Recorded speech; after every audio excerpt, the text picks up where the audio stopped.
and everything they talk about. You know I'm everything a boss about. Not putting work and gotta toss them out. I'm really biting, they just barking out. I'm really riding, they just parking now. His street, what to talk about. See the big H when I'm walking out. Hey, what's going on, everyone? Welcome to this episode of Base Coverage, presented to you by, of course, our partners over at Knoah Teamwear.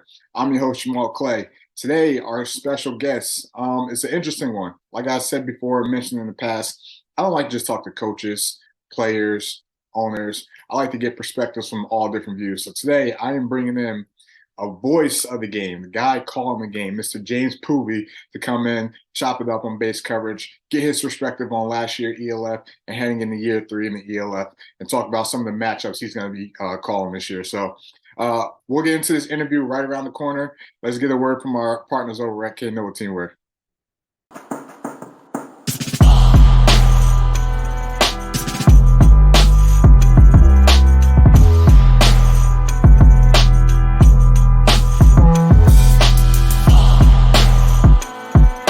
Welcome back, everyone. Again, thanks everybody for tuning in to the show. If you watch Base Coverage, you know that I like to not just talk to players, not just talk to coaches or anyone in the front office. I like to get different perspectives from everyone involved in the game. So today I'm bringing to you a voice of the game. This guy was able to call a couple ELF games last year, and he'll have a couple this year heading into year 3. And I'm excited to pick his brain and talk a little bit, not just about the ELF, but some of the things that he's excited to watch for the season. So today I bring you Mr. James Poovey to the show. So James, how you doing, my brother? I'm doing good, Jamal. Thank you so much for having me. I appreciate it. I'm glad we were able to connect, and I'm excited to talk some ELF football with you. Most definitely, man. And, the league, for it to be so young and, energetic and growing at the same time. And, they're bringing in, commentators like yourself from America to help call the game is definitely an interesting factor to this, covering a league where, mostly that's European and multiple different languages. So it's cool to see that they're able to, tap into, the English side and bring somebody over to help cover the games as well. It's great. Overall, both of us being football guys, it's great just to see the game expanding and growing over into Europe. And then you see not only is it growing into Europe, but then you have the opportunity for a lot of American players here that might not get an opportunity here in the States. They might have an opportunity to go play in Europe. So it's really a win-win all the way around. And then you talk about the coverage of the game. It's just been increasing. I believe I counted 10 German commentators coming up for this season. And then we have, there's 6 English commentators on right now for the upcoming ELF season. So it's growing leaps and bounds. And then with the addition of the couple teams that they're adding this year as well, it's going to be exciting, man. Most definitely. So let's dive into it. And last year was your first year covering the league. Talk a little bit about that experience and some of the games you had to cover and your initial thoughts covering a league in Europe when you're here in the States. Well, it was very well done, first of all, and that's a credit to the SPALK team and everyone over there at the European League of Football for really being on the same page as far as production is concerned and getting everything done from the technical side of things. It was almost glitch free. I got to be honest with you, Jamal. It's funny. I do a lot of high school stuff here in the States as well, and sometimes it's not so great. Yeah, you can be right there on site and you have problem after problem, and then you're calling a game that's 9,000 miles away, and I've got crowd noise, I've got replay, I've got multiple camera replay. It's just fantastic. So I was very excited when they presented the opportunity to me. I had the blessing of working for the company called SPALK for the last couple of seasons, doing some remote commentary, and now we do stuff in the high school space as well.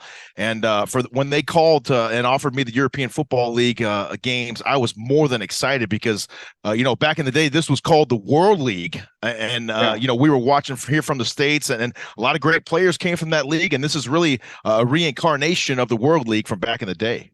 Most definitely. And obviously everyone knows about NFL Europe and what happened there, and there are a lot of multiple different leagues in Europe, but nothing that has maybe the GFL has gotten close to it, but where the direction the ELF is going, this could potentially get to where NFL Europe was in terms of the hope or the potential that the league offers. And what you call in the game last year, what were some of the games that you've enjoyed covering, or some of the teams you enjoyed watching last season? Well, they were all fun to watch. There were some really competitive matchups. The most exciting one I had was honestly, it was the first one. I was extremely excited to call the game. I also do arena football or indoor football league now, it's called here in the States, up in Prescott Valley, Arizona, which is about an hour drive from my home here. And I had a game that night before, and as I told you off air a little bit ago, the kickoff was it was 6 a.m. local time. So the family, we usually go up and make a weekend out of it. We go up and enjoy the game, and then the kids get to swim in the swimming pool. Everybody has a great time. But I was like, where am I going to call this game from? Because I can't get up. I can't get up that early. I got to check in at 5 a.m. and do a sound check and get everything ready and make sure I got all my notes set and everything. And I said, I can't do that, and I can't go get another hotel room. So I talked them into letting me back into the arena where I had just called an arena football game like 10 hours previously. And so I'm sitting there in an empty arena, which was eerie in the first place. And I'm sitting there, I got all my stuff spread out on the desk, and I fired it up and I called that first game. And it was exciting, man. It was the Berlin Thunder and the Leipzig Kings. And it was a fun time. That was a good game. It was the first matchup, right? Yes, it was. It was. Yeah. It was a great one, and it was a battle all the way down to the end. I honestly have to go look and see who came out on top on that one. It's been a little bit, but it was definitely a fun experience. And then I got to call a couple more throughout the season, and really ended up got to call a couple of Vienna Vikings games, and they really do it well over there in the ELF. Obviously, they became the eventual champions, but they were kind enough to have me in and keep me in on the the press conferences with the coach Kalaikai and the assistant coaches, and got to chat with some of the players. And again, I was up at 4 a.m. over here in the States to do that at 1 p.m. Austrian time over there, but it was so much fun, and I appreciate their hospitality, and it was just a great experience all the way around. And I'm more than excited for my year number 2 here in the ELF. Yeah, and shout out to the Vikings. The league bleeds purple for the second year in a row in regards to championship, with them winning this year and Frankfurt winning the year prior. It's interesting. So, you're talking about some of the difficulties and some of the things you have to go through in order to get ready to call the game. Not to mention, for me, I struggle with name pronunciation all the time.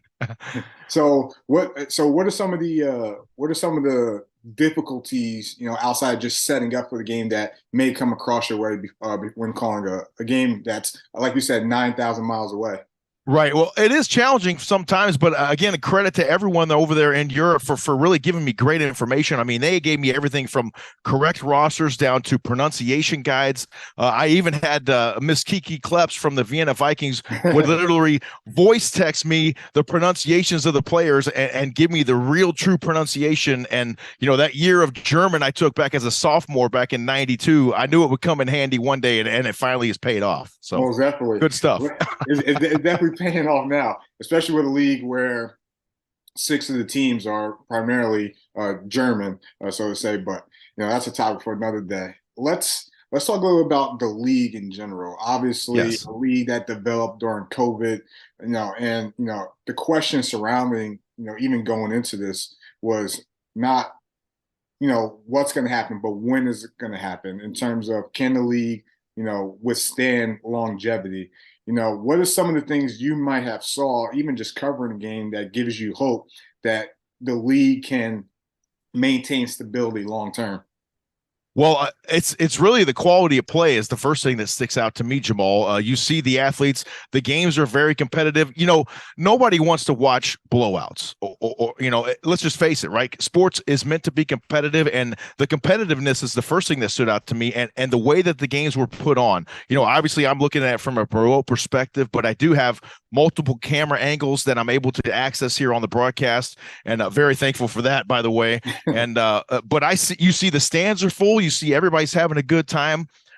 It's all about the fan experience. You talk about here in the States, especially in the indoor football league. I don't know if you've been to an indoor football league game yourself, but the fans are literally sitting right there on the field. If the action goes, they'll literally go into their laps. They'll catch souvenir footballs all night long. You see one of them right here on my desk.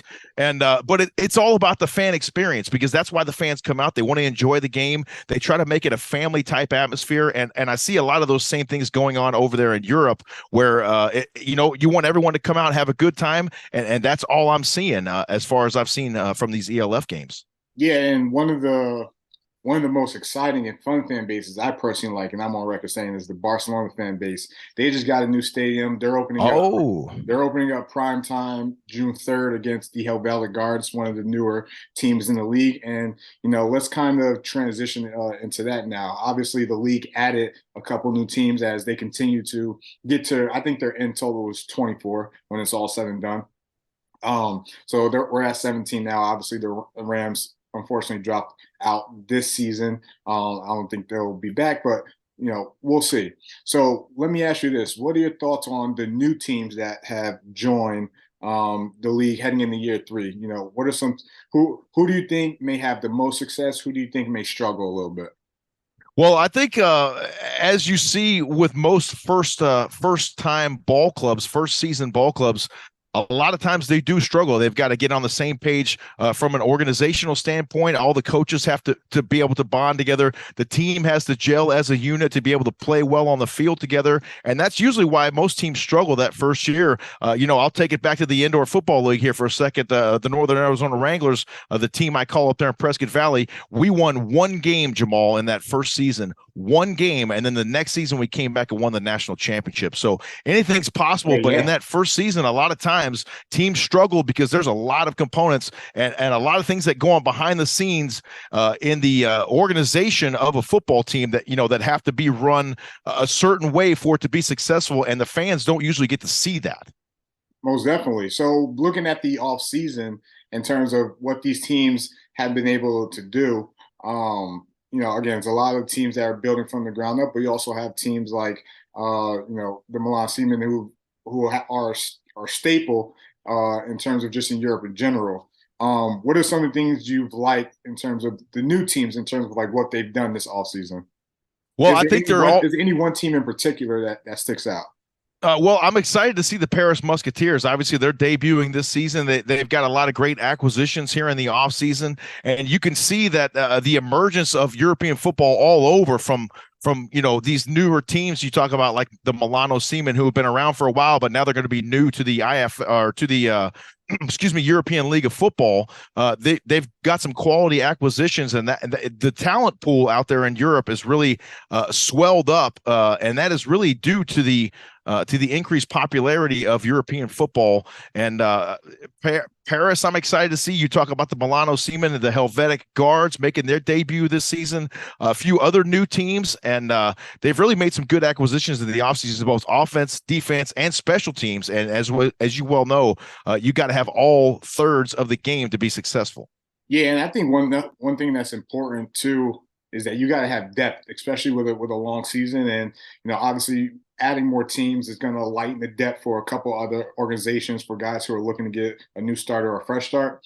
One of the teams, obviously, with my history playing in Europe, I played in Switzerland, so I got a close eye on the Guards heading into this year. But we'll see what happens. In terms of heading into your second year calling games, what's the first game, or what are some of the games you're looking forward to covering heading into this year in ELF? My first game this season, I'm actually off the first weekend of the season. It kicks off on Saturday, June the 3rd, and as you mentioned, but I'll be up on Saturday, June 10th, and my first game is the Paris home opener for the Paris Musketeers. I'm excited for that game. That should be a fun one.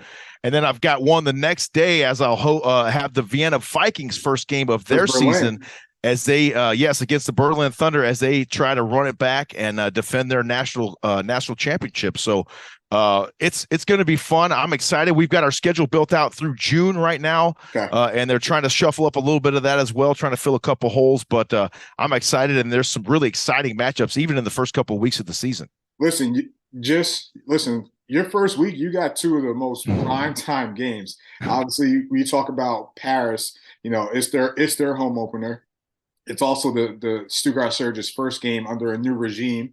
Whole completely different teams. That's gonna be a great matchup, and one that I've talked about that I'm excited to watch. And then you head to the next game Sunday, where you got Berlin versus the champions, who are coming off a bye week. It's gonna be their first game. Berlin's gonna be a completely different team, probably a more explosive offensive team with the weapons that they brought in.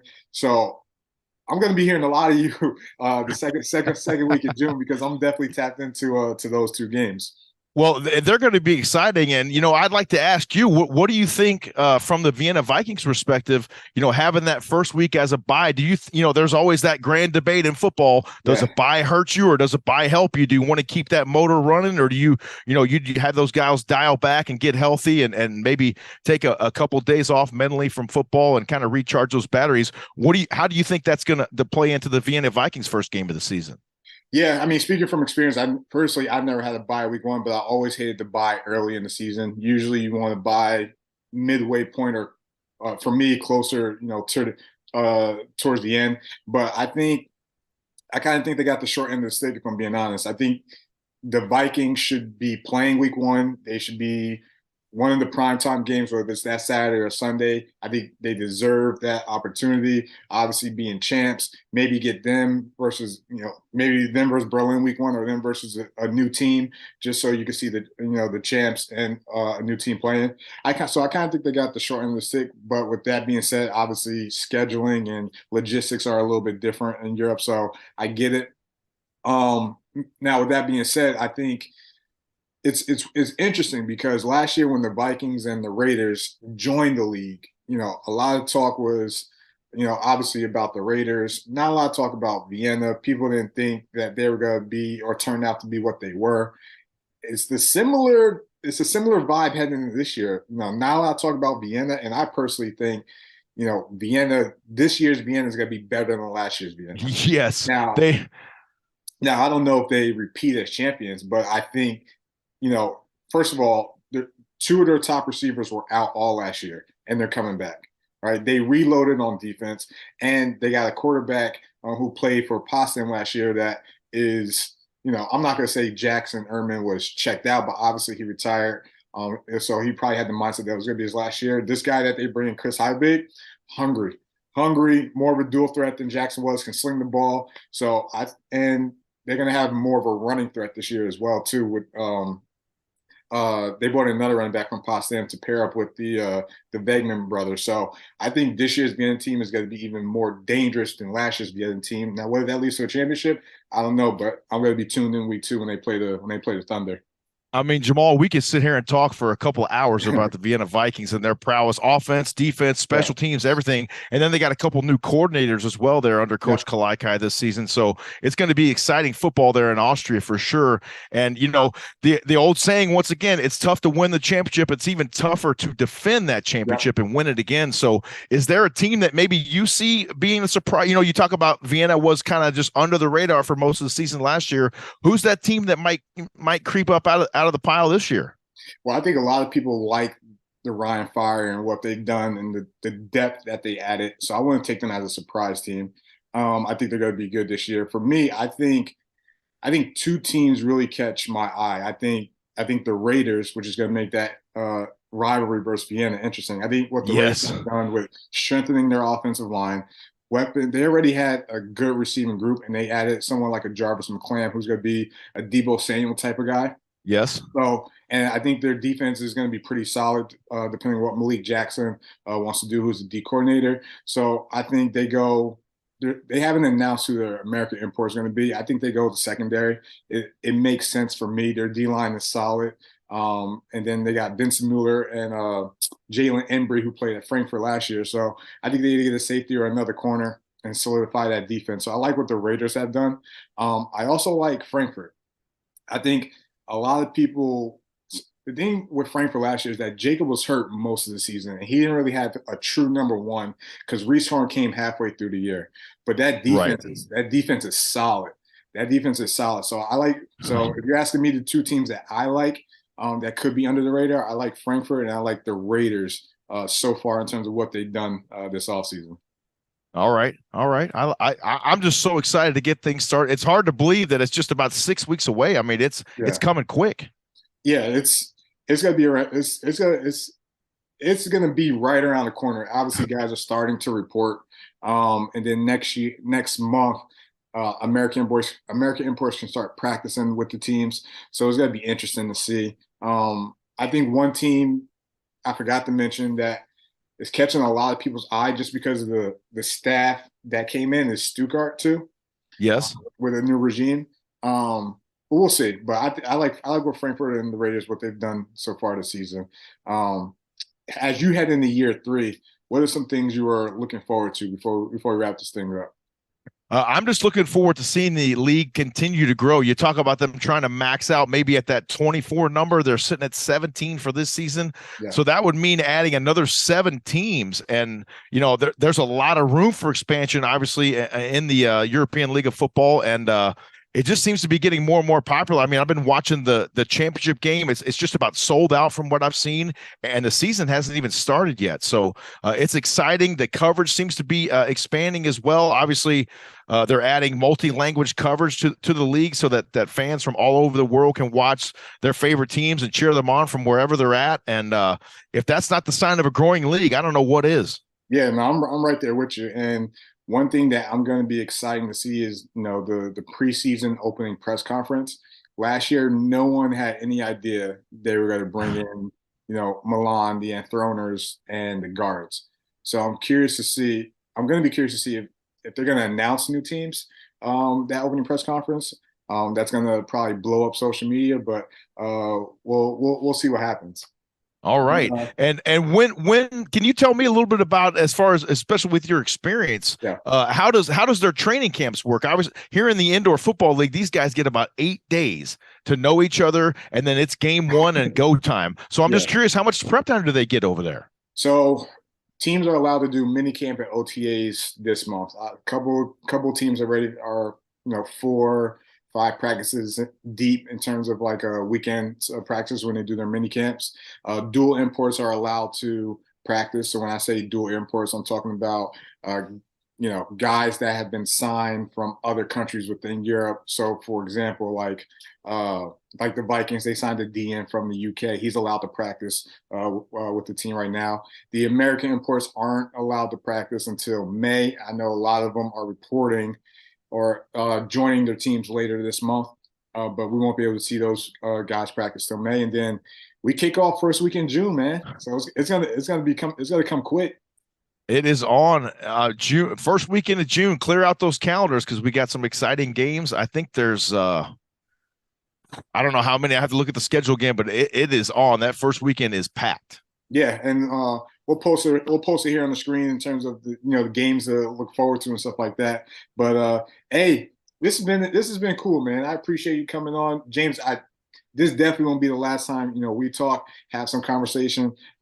As we head into the season, we'll chop it up a little more. But as I mentioned before, week 2, I'm going to be hearing a lot of your voice because you're tapped into the 2 games I'm interested in.